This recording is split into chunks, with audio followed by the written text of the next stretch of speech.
안녕하세요 여러분. 오늘은 2차 함수학 그래프에 대해서 공부해 보도록 하겠습니다. 페이지는 104쪽이고요. 2차 함수는 이제 y는 ax제곱 플러스 bx 플러스 c 모양으로 표현이 되는 함수를 2차 함수라고 합니다. 그래서 x에 대한 2차식으로 표현되는 이런 함수를 2차 함수라고 하고요. 당연하지만 2차가 살아있어야 되기 때문에 이 x제곱의 개수인 a는 0이 돼서는 안 됩니다. 그와 관련된 문제가 6번에 있는데요. 지금 이렇게 생긴 녀석이 x에 대한 2차 함수라고 할 때 k의 값이 될 수 없는 것을 골라달라고 합니다. 그러니까 뭔가 이거를 정리하면은 x제곱 앞에 뭔가가 오겠죠. 이 개수가 0이 되게 하는 녀석을 잡아주면 되겠습니다. 그럼 걔네가 이제 안 되는 게 되는 거겠죠. 그래서 보시면 y는 k제곱 x제곱 플러스 요거 전개하면 이거잖아요. 그래서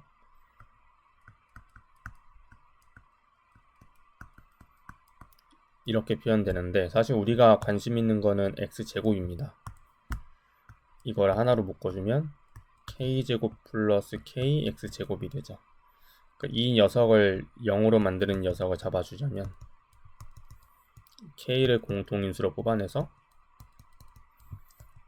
k가 0이 되거나 마이너스 1이 되죠. 얘네들은 어떤 수가 되는 거예요? 요 x제곱의 개수를 0으로 만드는 녀석들이니까 될 수 없는 것을 고르자면은 0과 마이너스 1이 되겠습니다. 여기까지 이해되시죠? 그러면 우리 9번으로 가겠습니다. 2차 함수 fx는 다음과 같이 주어진 녀석이 f-6이 3이고 f3이-6일 때 f-3을 구해달라고 합니다. 여기 어떤 표현이죠? 내가 x자리에 마이너스 6을 대입하면 y가 3으로서 나온다는 뜻이죠. 그래서 이 x자리에 우선 마이너스 6을 대입하면 이쪽은 뭐가 돼요? 36이 되니까 마이너스 12 마이너스 6a 플러스 b는 0이죠. 마찬가지로 f3이 마이너스 6이니까 이번엔 x자리에 뭐를 대입해서 3을 대입해서 써주시면 f3은 얘는 뭐가 돼요? 마이너스 3 플러스 3a 플러스 b는 0. 그래서 이 둘을 연립방정식을 풀어주시면 빼준다면 마이너스 9 마이너스 9a가 0이니까 a는 마이너스 1이죠. 그래서 a가 마이너스 1이니까 여기가 마이너스 3이에요. 얘는 6이 되죠. 그래서 우리가 fx의 정체를 알아냈는데 이 녀석의 정체는 뭐였어? 마이너스 3분의 1x 제곱 마이너스 x 플러스 6이죠.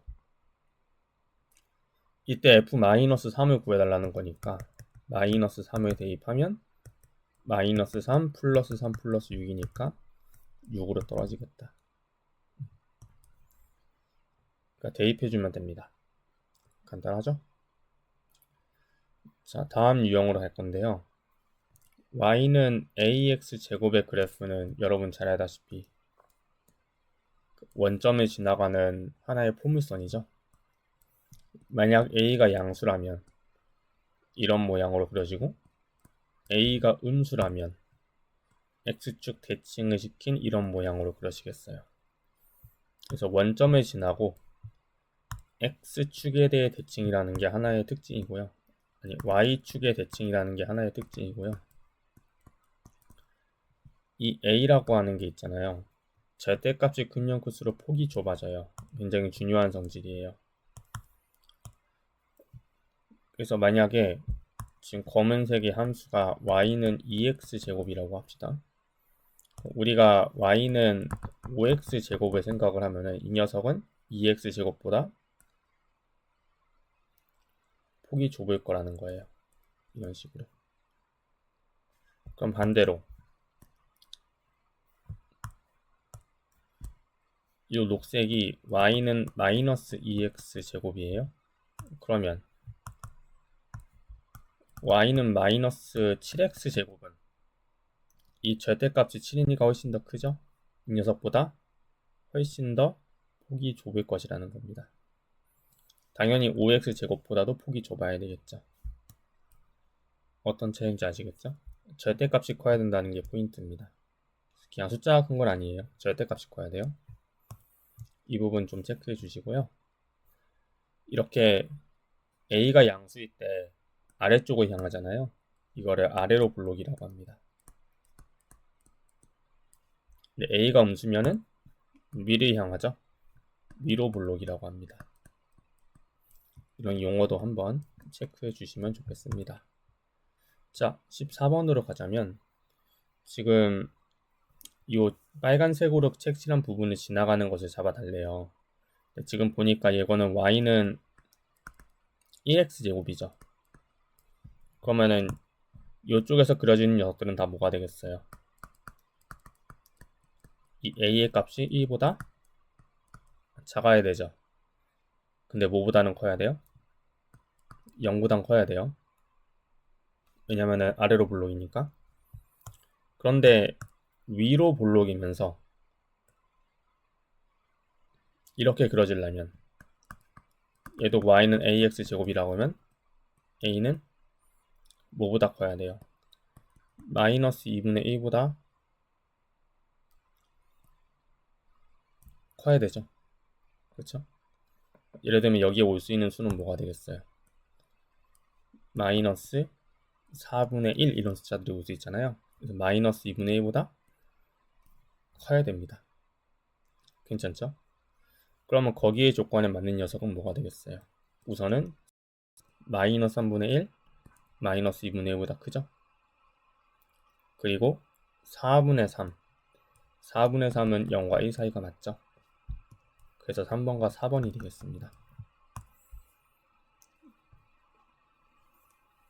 다음 장으로 가겠습니다. 우리 다음 장으로 가보시면 아까 얘기한 게 그대로 있어요. 아까 어떤 얘기를 했었죠? 이 a에다가 마이너스를 붙이면은 x축의 대칭이 된다고 했었죠. 예를 들면 여기가 y는 3분의 1x 제곱이면 얘는 뭐가 되는 거예요? y는 마이너스 3분의 1x 제곱이 되는 겁니다. 그래서 x축에 대해 서로 대칭이라고 하는 거 요거 한번 잘 체크해 주셔야 되겠고요. 우리가 문제 17번으로 가면은 2차 함수가 있는데 이 녀석은 y는 마이너스 2분의 1x 제곱의 그래프랑 x축에 대해 서로 대칭이니까 요 a는 뭐가 되겠어요? 여기다가 마이너스 1배를 바꾼 2분의 1이 되겠죠. 그리고 2차 함수 y는 7x 제곱의 그래프는 이 녀석의 그래프와 x축의 서로 대칭이라고 하니까 요 b는 뭐가 되겠어요? 7에 마이너스를 붙인 마이너스 7이 되겠습니다. 그래서 a는 2분의 1이고 b는 마이너스 7이니까 4a 빼기 b는 2 플러스 7이 돼서 9가 되죠. 간단하게 해결했습니다. 자, 26번으로 한번 갈까요? 2차 함수의 그래프와 x축의 서로 대칭인 그래프라고 하니까 이 문제에서 말하고자 하는 그래프는 뭡니까? y는 3x 제곱이에요. 이 녀석이 a, 마이너스 3의 1을 지나니까 어떻게 할 수 있다? 이 녀석을 대입할 수 있다. 그래서 x자리에 a를 대입하고 y자리에 마이너스 3의 1을 대입을 하면 마이너스 3의 2는 3의 2 제곱이 되죠. a가 0이 아니에요. 그 약분을 할 수가 있죠. 그래서 3도 약분하고 a도 약분하면은 a는 마이너스 1이 되겠습니다.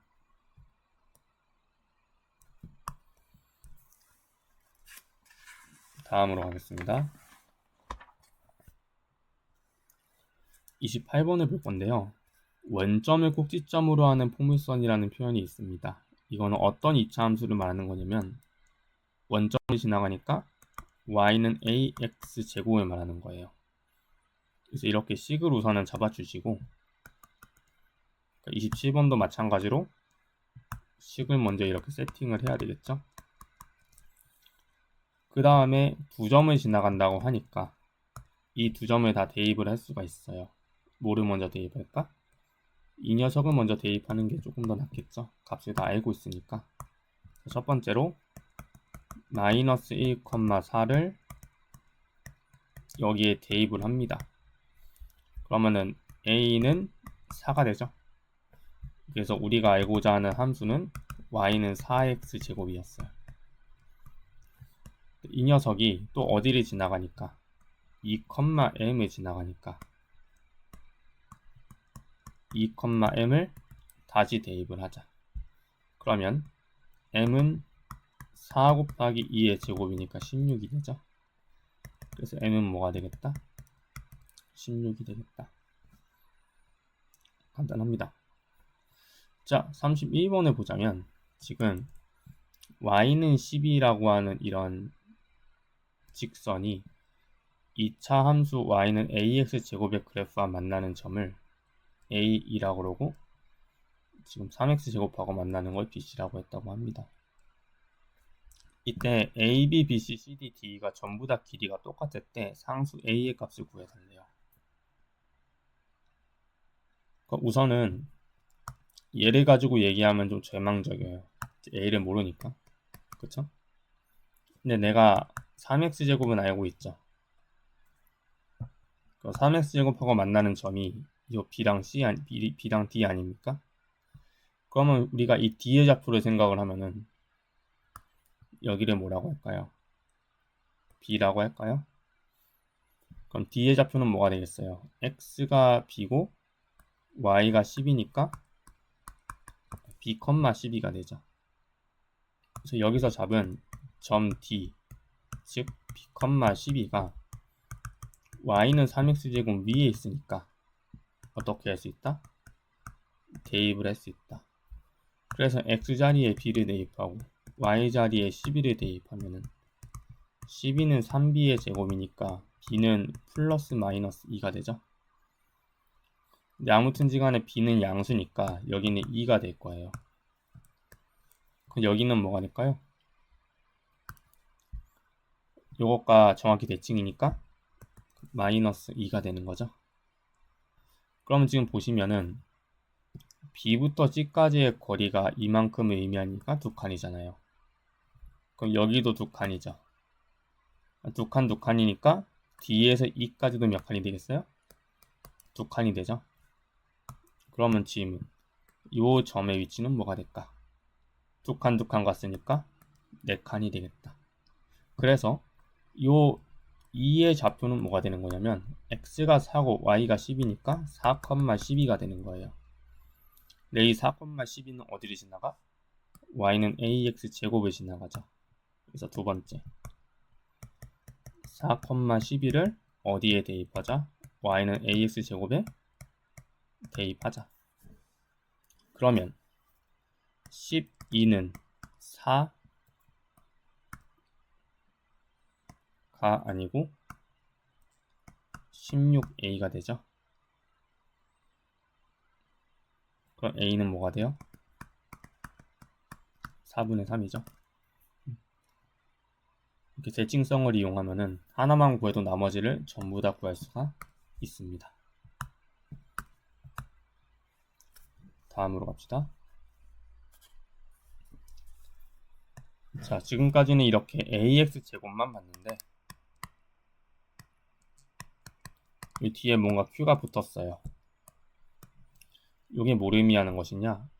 y축의 방향으로 q만큼 평행이동한 것을 의미합니다. 다 알겠지만 예를 들어서 우리가 y는 2x 제곱을 한번 생각을 해볼게요. 이렇게 되잖아요. 그런데 내가 y는 2x 제곱 플러스 5를 생각을 할게요. y축의 방향으로 5칸만큼 평행이동을 하니까 이 점을 기준으로 해서 이렇게 그려지는 포물선이 되는 거죠. 당연하지만 폭이 다 같아요. 어떤 변화가 생기냐? 원래는 꼭지점이 원점이었는데요. 꼭지점이 0,5로 바뀌었습니다. 하지만 축은 그대로 y축이에요. 그래서 꼭지점의 좌표만 0,q로 바뀌지만 축은 그대로다 라고 하는 것도 같이 챙겨주시면 되겠습니다. 자, 39번을 한번 볼까요? 2차 함수 y는 ax제곱 플러스 q가 있는데 오른쪽 그림과 같다고 합니다. a와 q를 곱해달래요. 근데 지금 보니까 얘가 요 점의 좌표가 0,2잖아요. 이건 무슨 의미예요? y축의 방향으로 이만큼 평행이동을 한 거죠. 그게 어디에 반영돼요? 요 q 자리에 반영이 되죠. 그래서 q가 뭐가 된다는 거예요? 2가 된다는 거예요. 괜찮습니까? 그래서 q 자리에 우리가 2를 끼워 넣을 수가 있겠다. 그러면 이제 이 a를 구해줘야 되는데 우리가 그림을 자세히 보니까 지금 파란색으로 칠한 이 점이 2,0이에요. 그럼 2,0을 지나간다는 거니까 여기다가 뭘 대입하면 되겠어요? 2,0을 대입하면 되겠죠? 그러면 x자리에 1을 대입하고 y자리에 0을 대입하니까 무엇이 된다? 0은 4a 플러스 2가 되니까 4a가 마이너스 2로서 마이너스 2분의 1로 떨어지죠. 그래서 aq의 값은 마이너스 2분의 1에다가 1을 곱한 마이너스 1이 되겠습니다. 다음 영상에서는 40번부터 같이 보도록 하겠습니다.